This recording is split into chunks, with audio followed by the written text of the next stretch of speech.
Bonjour, bonjour à tous, bonjour YouTube, c'est la fin de cette deuxième semaine du Tour de France, étape numéro 15, et c'est peut-être la fin de ce Tour de France tout court, puisque comme hier au Pla d'Adet, Tadej Pogačar a une nouvelle fois gagné le vélo, et alors là, il l'a pas gagné qu'un peu, les amis, puisque Tadej Pogačar a démoli la gueule du plateau de Bay, a démoli la tronche de Jonas Vingegaard, a écrasé Remco Evenepoel, a fait de Carlos Rodriguez un cyclotouriste en Vélib. Victoire donc de Tadej Pogačar qui récupère désormais plus de 3 minutes d'avance au classement général. C'est peu dire que de dire justement que le Tour est probablement plié, sauf catastrophe ADA, sauf Covid, sauf craquage monumental en troisième semaine. Mais aujourd'hui, on a vu une démonstration de force absolument monumentale de la part de Tadej Pogačar et on en parlera car oui, on a le droit, comme à contre-la-montre de Combloux, d'être presque un petit peu mal à l'aise quand on voit les chiffres. Le record du plateau de Bay était détenu par Marco Pantani de 1998 en 43 minutes 20. Tadej Pogačar a grimpé le plateau de Bay en 39 minutes 40, ce qui fait quasiment 4 minutes de moins. Voilà, donc ça c'est les chiffres clairs et nets. On est sur une des plus grandes performances, si ce n'est la plus grande performance du vélo, de l'histoire du vélo. Encore une fois, on en parlera après de est-ce qu'on a le droit d'avoir des doutes, est-ce que c'est sain, est-ce que on doit encore suivre le vélo si on a des doutes, etc., etc. Ça, ce sont des sujets pour un petit peu plus tard. D'abord, on va débriefer cette étape sur le plan sportif. On va débriefer ce qui s'est passé pendant cette étape parce qu'on avait promis une étape un peu rocambolesque et malheureusement, on a eu un petit peu une grosse sieste. On avait aujourd'hui l'étape reine du Tour de France. 200 km d'étape. 5000 mètres de dénivelé positif, un début en fanfare avec le col de Peyresourde, puis un enchaînement avec le col de Menté et le Portet d'Aspet, après une grosse partie de vallée, puis le col d'Agnès, un bout de Port de l'Hers, et on terminait par le plateau de Bay. C'était l'étape la plus dure de très très loin de ce Tour de France. On a d'ailleurs rajouté 2% au délai, et c'est grâce à ça qu'on a réussi à sauver les sprinteurs. Arnaud Démare est passé à 47 secondes des limites, Mark Cavendish est arrivé à bon port. En tout cas, ils en ont chié salement les sprinteurs, mais on a sauvé tout le monde. On n'a que 2 abandons aujourd'hui. On a donc Gerben Tyson qui a abandonné, l'équipier de Binyam Girmay, et Bram Welten qui n'est pas arrivé dans les délais. Voilà. On nous avait donc promis une étape un petit peu rocambolesque. Moi-même, j'avais pensé que peut-être que Visma tenterait des choses de loin. Ça n'a pas été le cas. On a eu droit à un nouveau tempo infernal. C'était UAE hier, ça a été Jumbo Visma aujourd'hui, Visma Lease the Bike. On a vu, cela dit, Matteo Jorgensen essayait de prendre l'échappée. Évidemment, UAE n'était pas de cet avis-là. Du coup, Visma a roulé pendant toute l'étape pour essayer d'imprimer un tempo dur pendant la chaleur. On sait que Jonas Vingegaard aime la chaleur, que Tadej Pogačar n'aime pas trop la chaleur. Ça n'a servi à pas grand-chose. On a donc eu une échappée qui s'est constituée devant. Bon, presque anecdotique, l'échappée, une échappée qui est sortie un peu sans trop qu'on la voit sortir, avec des coureurs comme Lorenz de Plus, Jai Hindley, Lenny Martinez, Tobias Haaland, Johannesen. Cette échappée, on va presque pas en parler tant on n'a jamais cru qu'elle pourrait gagner cette étape. On va juste noter les 5 derniers qui ont quand même lancé un beau barreau d'honneur. C'était Jai Hindley, Richard Carapaz, Tobias Haaland, Johannesen, Lorenz de Plus, et j'oublie le dernier, c'était Enric Mas. Voilà, bon, ils ont été repris assez tôt. On a de nouveau une explication finale entre Jonas Vingegaard et Tadej Pogačar. Jonas Vingegaard qui a tenté un truc, il a tenté une attaque à 10 km de l'arrivée, donc assez tôt dans le plateau de Bay. Pogačar ne s'est même pas levé, il a pris la roue, il a attendu que Jonas Vingegaard s'épuise, puis il lui a collé une attaque à 5 km de l'arrivée pour terminer avec une avance, une avance que l'on qualifiera sobrement d'écœurante. Voilà le classement, il n'est pas à jour, donc il faut que j'aille le rechercher, donnez-moi 30 secondes. Voilà le classement de l'étape, il est là, il va arriver sur votre écran dans 5 secondes.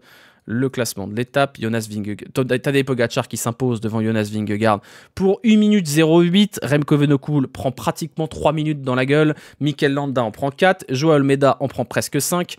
Bon, c'est une boucherie, hein. On va pas appeler les choses autrement, c'est une véritable boucherie. C'est une des performances les plus dingues qu'on a vues depuis le contre-la-montre de Jonas Vingegaard l'an dernier.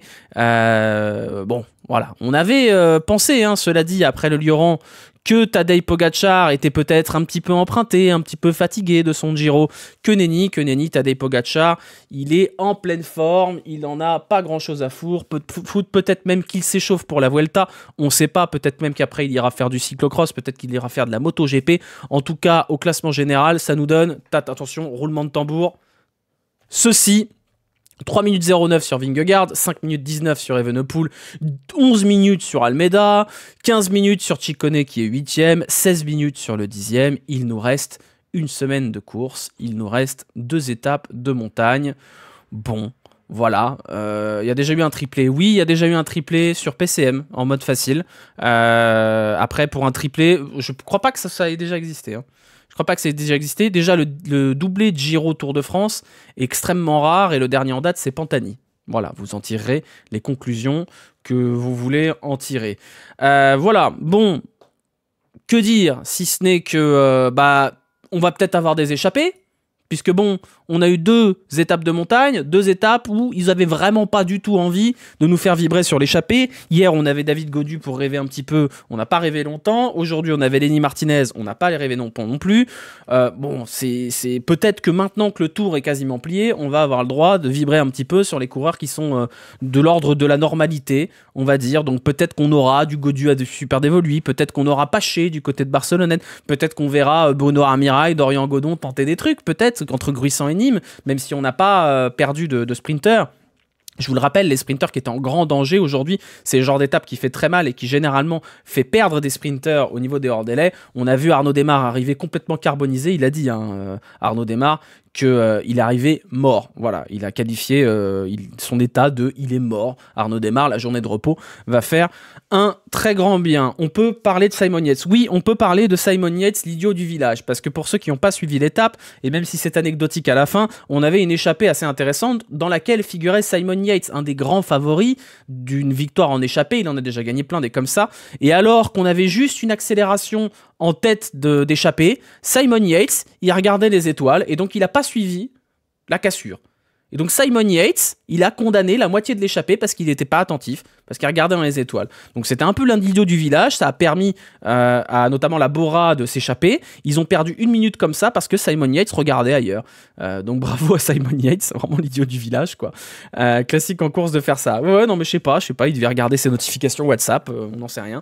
Mais bon, c'est Simon Yates, hein, c'est un coureur particulier, hein, il voulait juste faire passer les autres. Ah non mais il a laissé péter. Voilà, bon après il s'est piégé lui-même, puisque derrière l'échappée est partie sans lui. On a vu qu'il a tenté de rejoindre l'échappée, il n'a pas réussi. Les seuls qui ont réussi, c'est Richard Carapace et Tobias Holland, Johan Essen. Ça a été un peu laborieux, hein, quand même, tout ça. C'est fait exprès.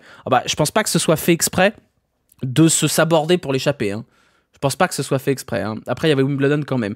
Oui, mais Wimbledon, on en parlera peut-être après. J'ai pas vu une seule seconde du match, hein. Pas une seule seconde du match.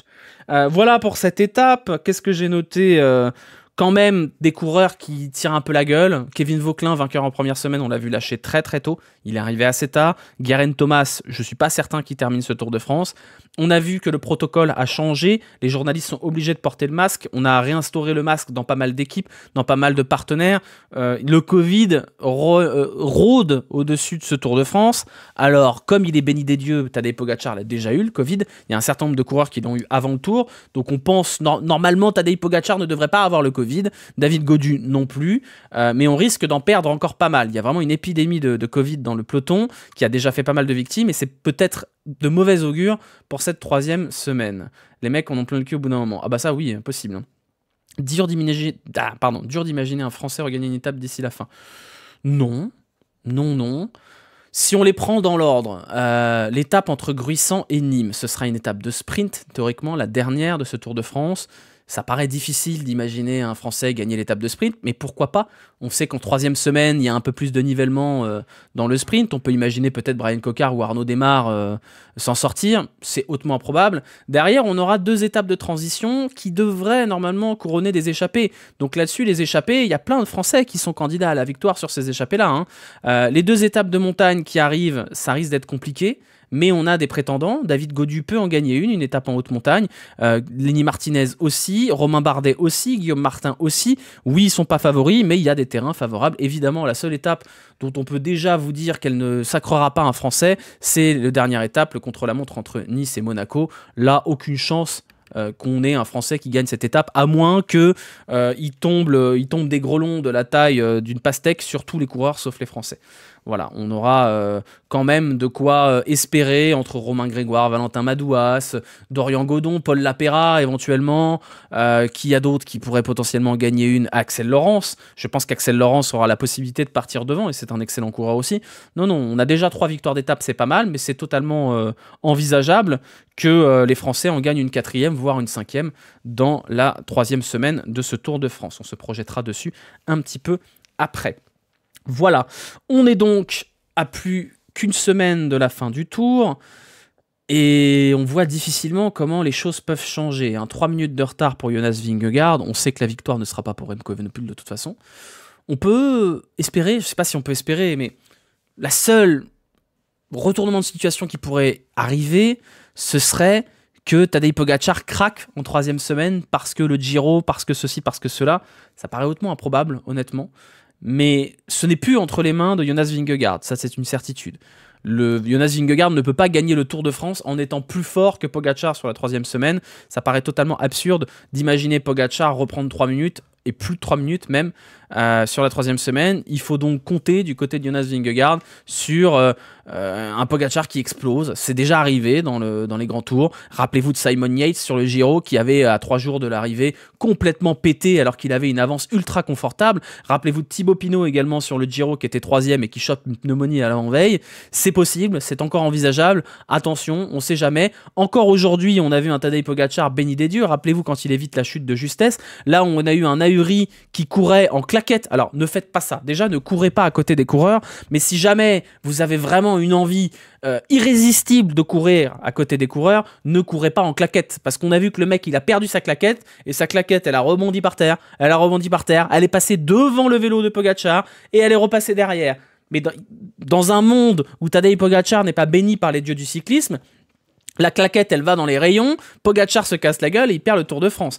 Donc vraiment, il faut quand même noter à quel point Tadej Pogačar, au-delà de sa capacité à ne jamais tomber, qu'il ne doit qu'à lui-même, il est béni des dieux du cyclisme quand même. Donc voilà, bon, c'est assez ouf. D'ailleurs, en parlant de débiles sur le bord des routes, je sais pas si vous avez vu, mais le mec des chips a été mis en garde à vue. Il a été relâché puisque les équipes n'ont pas voulu porter plainte. C'est quand même bien de montrer que ça peut amener à une garde à vue, et donc c'est quand même pas cool, une garde à vue. On nous a expliqué qu'il était très sous, qu'il avait beaucoup trop bu. J'ose espérer quand même que ça donnera à réfléchir sur le fait de beaucoup trop boire au bord des routes, parce que c'est pas safe, et que ça donnera à réfléchir peut-être aux amis, à l'entourage, parce qu'on n'est jamais seul quand on picole, et que voilà, c'est aussi la responsabilité des gens autour, quand on a un copain qui est un peu concon, de lui dire mec, viens pas te taper l'affiche, puisque ce mec là, maintenant son visage tout le monde le connaît, et je pense qu'il est bien passé pour un connard auprès du monde entier. D'ailleurs, Opiomi, elle a mangé quoi au final? Je crois qu'elle a rien mangé, elle a mangé un rappel à la loi, un truc comme ça. Mais bon, si déjà passer, je pense que passer une journée en garde à vue, c'est déjà assez dissuasif. Voilà, donc le mec au chip, c'est d'ailleurs le sosie officiel de Mathieu Grégoire, journaliste foot de l'équipe. C'est vrai, c'est tout à fait vrai. J'ai beaucoup aimé la partie de l'équipe qui nous donnait la marque des chips, très important. Roglic aurait pris une chips dans l'œil et la tongue lui aurait fait faire un soleil, complètement. 1200 € d'amende pour Opiomi, ouais, 1200 € d'amende quand même. Voilà, bon, le Tour de France est normalement plié. On va continuer à regarder, parce que quand même, on va pouvoir continuer à vibrer sur les échappées. On va peut-être pouvoir vibrer sur autre chose que des attaques à 5 km du col. Et maintenant, moi, je voudrais parler d'un sujet, parce que je vois à chaque fois des gens qui s'énervent tout seuls. D'ailleurs, c'est les premiers à s'énerver, quand bien même le mot dopage n'est jamais prononcé. Moi, je m'émeus un petit peu de voir des records pulvérisés et des coureurs surdominer leur discipline comme ça.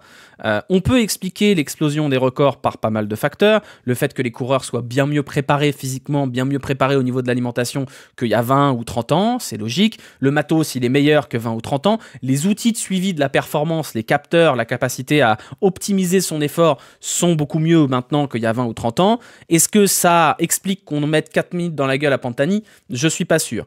Voilà, maintenant, on en pense ce qu'on veut. Et moi, le truc qui m'énerve le plus, c'est l'argument de vous avez qu'à arrêter de regarder, pourquoi vous regardez, oh là là, vous êtes des rabat-joie, des pisse-froids et compagnie. Mais ces gens-là, ils n'ont rien compris à l'histoire du vélo. On est obligé, dans le vélo, de ne pas s'enthousiasmer à 100%, parce que le vélo nous a mis des coups de poignard dans le dos pour des grands champions qu'on a adulés, même il n'y a pas si longtemps que ça avec Alberto Contador. Donc on se doit malheureusement d'être des pisse-rois. On se doit d'avoir du recul. On est obligés, nous les suiveurs, de se méfier. C'est comme ça. Et c'est pas pour ça qu'on n'aime pas le vélo.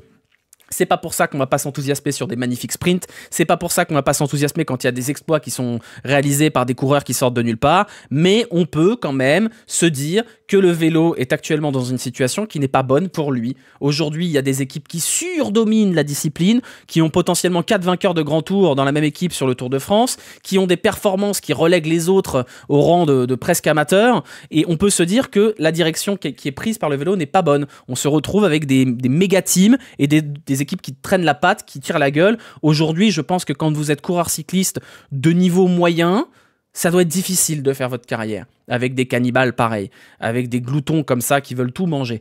Et moi, c'est ça qui me chagrine un petit peu, c'est-à-dire qu'est-ce qui va rester à la fin si on continue dans cette direction-là des équipes qui poussent la performance le plus loin possible parce qu'elles ont des moyens démesurés, qui engagent toutes les stars, tous les talents du peloton. Qu'est-ce qui va rester pour les autres ? Qu'est-ce qui va rester au niveau sponsor quand les sponsors qui ne mettent pas 50 millions sur la table n'auront plus rien à se mettre sous la dent. Aujourd'hui, vous êtes Groupama FDJ, vous faites un Tour de France très transparent, vous n'avez pas d'occasion de briller à cause des échappées. Bah, je sais pas si demain vous remettez le même montant sur la table. Vous êtes Decathlon, vous venez de débarquer dans le vélo, vous avez fait une belle saison, vous n'existez pas sur ce Tour de France parce qu'il y en a que pour Pogačar et il y en a que pour Vingegaard. Je pense qu'on va dans une direction qui est pas bonne. Et je vous parle même pas de dopage, je vous parle de surperformance et de concentration des talents au sein de une ou deux équipes ou 3 équipes à la limite. Donc voilà, j'ai entendu parler du salary cap. Est-ce que c'est la solution ? Je sais pas. De toute façon, les coureurs seront contre. De toute façon, les grosses équipes qui ont des moyens démesurés seront contre. Donc ça passera pas, je pense. Peut-être qu'on y arrivera à un moment donné. Est-ce que ça réglera tout le problème ? Non, parce qu'on peut se retrouver comme en NBA avec des mecs qui rabattent leur salaire pour aller dans la meilleure équipe, pour gagner des trucs. On verra. En tout cas, moi, je suis un passionné de vélo depuis 25 ans. Depuis 25 ans, j'ai 32 ans, je suis passionné de vélo depuis que j'ai 7-8 ans. Je continue à être enthousiasmé par les classiques, continue à être enthousiasmé par les victoires en échappée. Et j'ai un peu plus de mal à m'enthousiasmer pour un duel de mutants entourés eux-mêmes d'équipes de mutants. C'est pas exactement ce qui me fait bander, comme la Super League ne me fait pas bander en football. Voir 15 fois Real de Madrid, Chelsea ou Bayern de Munich, Manchester United, ça m'intéresse moyen. Voilà, j'ai surtout moi peur du côté sponsor. Voilà, on verra. On verra si j'ai tort, si j'ai raison. On verra si l'UCI réussit à mettre des choses en place. Mais je pense que la direction qui est prise est pas terrible. Voilà. Voilà pour ce qu'il y avait à dire sur cette étape. On va passer, si vous le voulez bien, du côté de l'étape de mardi. L'étape de mardi qui nous emmènera du côté de Nîmes. Une étape qu'on qualifiera de dernière grosse sieste du Tour de France. On devrait voir une arrivée au sprint. Peut-être, peut-être pas. On a déjà vu ce genre d'étape en 3e semaine. Rappelez-vous l'étape de Poligny où on avait promis les sprinteurs et finalement il n'y en a pas eu. Peut-être qu'on verra les coéquipiers de Biniam Girmay se placer à l'avant pour cimenter pour de bon le maillot vert, même si c'est plus ou moins bon, hein, c'est plus ou moins fait pour Biniam Girmay. Est-ce que Arnaud Delis voudra la choper celle-là ? Est-ce que Arnaud Delis voudra la choper en échappée ? On a vu qu'Arnaud Delis était assez remuant pour aller dans les coups. Peut-être que mardi, on aura des petites surprises quant aux mecs qui vont essayer de prendre l'échappée. Ce sera une étape qui sera quand même pas simple pour les échappées. Il y a vraiment très très peu de difficultés. Je pense, moi je mise sur une bonne grosse sieste. Bonne grosse sieste. C'était une étape qui aurait pu créer des bordures. Il n'y a pas de vent. Normalement, mardi. Donc, on risque de ne pas avoir de bordure. Ça peut changer, mais ça m'étonnerait. Voilà, bon, normalement, ce sera un sprint. Normalement, on aura une échappée qui ne sera pas une échappée fleuve. Mais attention, c'est la 3e semaine. Les 3 derniers jours ont fait beaucoup de mal parce qu'on a eu les 2 étapes de montagne, mais on a eu l'étape de vendredi qui a été aussi dévastatrice pour les organismes. Certes, on aura le jour de repos, mais avec la gueule de la dernière semaine, peut-être qu'on passera sur cette étape du côté des équipes de sprinters. Jasper Philipsen en a 2, Biniam Girmay en a 3, Arnaud Delis n'en a pas. Donc peut-être que Arnaud Delis sera de ceux qui vont vouloir que cette étape arrive au sprint. On verra en tout cas. Moi, j'ai tendance à penser que c'est une étape un peu piège et qu'on peut avoir un gros groupe devant qui saccage un petit peu le scénario établi. Voilà. Sur ce, le jeu de l'échappée. Le jeu de l'échappée, est-ce que j'ai tous les résultats ? Oui, le vainqueur du jour, c'est Théom81, bravo à lui. Théom81 qui réussit un très beau 6 sur 10 avec Tobias Holland Johannessen, Richard Carapace, Simon Yates, Javier Romo, Jay Hindley et Guillaume Martin. Bravo à lui, il remporte son petit kit Décathlon. J'ai déjà pris ses coordonnées.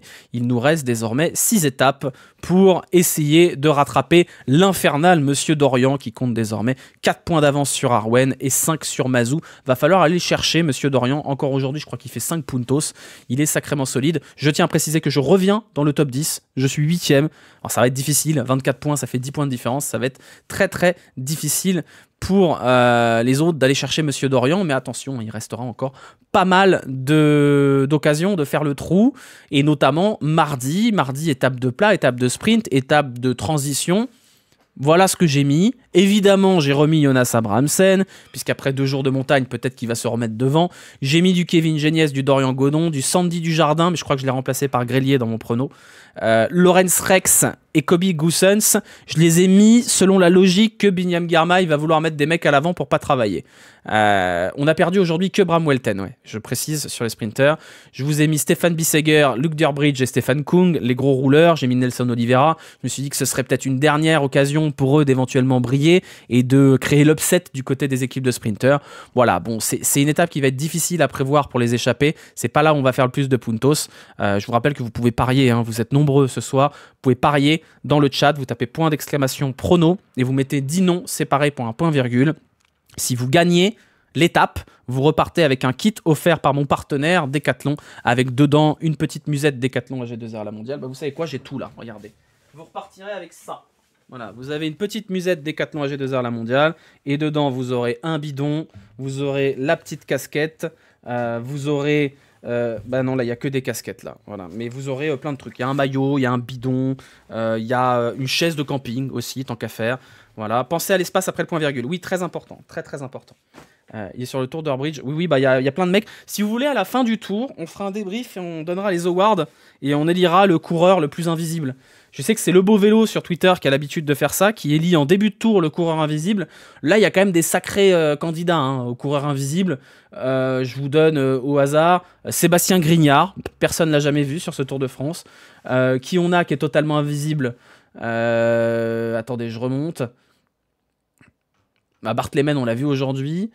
Matteo Verché, on l'a vu beaucoup en échappée. Egan Bernal, c'est vrai qu'on n'a pas vu. Bah, Butrago, on l'a vu quand même. Butrago, on l'a vu quand même. Hot Christian King, oui, très très bon contender. Ouais. Moi, j'en avais un qui était très bien, où vraiment on l'a pas vu du tout. Attendez, Johannes Kulset. Johannes Kulset, fantôme. Un immense fantôme, Johannes Kulset. Garen Thomas aussi. Chris Neylands, qu'on voit souvent dans les échappées, on l'a pas vu une seule seconde. Qui on n'a pas vu du tout, Gianni Moscon, on l'a pas vu, même si on l'a vu rouler un petit peu quand même. Y en a plein, hein. Ben Turner, on aurait pu penser qu'il serait un peu plus actif, pas de nouvelles. Warren Barguil, ouais. Warren Barguil, on l'a jamais vu. Voilà, bon, on fera ça le lundi lundi 22, 23, après la dernière étape, le lendemain. On fera un grand débrief du Tour de France. Pourtant, dans les échappées tous les jours, Q7 selon un certain Charlie S. Bah, j'ai pas mis dans mon prono. À tous les coups, il y va. Hein. À tous les coups, il y va. Voilà. Si vous voulez voir votre classement sur le JDE, vous pouvez taper point d'exclamation mon JDE. Et vous allez avoir accès à une page, vous connectez avec Twitch. Vous pouvez voir votre classement et votre prono du jour. Voilà, je vous le mets dans le chat, si vous voulez. Bah, c'est bon, ça a été mis directement dans le chat par Salomé, la formidable Salomé. Voilà, on a terminé ce débrief. On se retrouvera demain. Bah non, pas demain, puisque c'est lundi, donc on se retrouvera pas demain. On se retrouvera mardi, en nocturne, pour un débrief de l'étape de sprint, une projection sur l'étape du lendemain, et du blabla foot, du blabla politique. Ce sera aux alentours de 22 h. Donc soyez là. En attendant, bah, prenez soin de vous pour la fin de cette journée, la fin de ce 14 juillet. J'espère que vous bossez pas demain. Pour ceux qui bossent demain, courage à vous, bisous. On n'est pas du tout ensemble. Voilà, je vous envoie en raid. Restez 2 secondes, histoire d'aller raid une personne sympathique. Et je vous dis rendez-vous mardi. Bisous, ciao.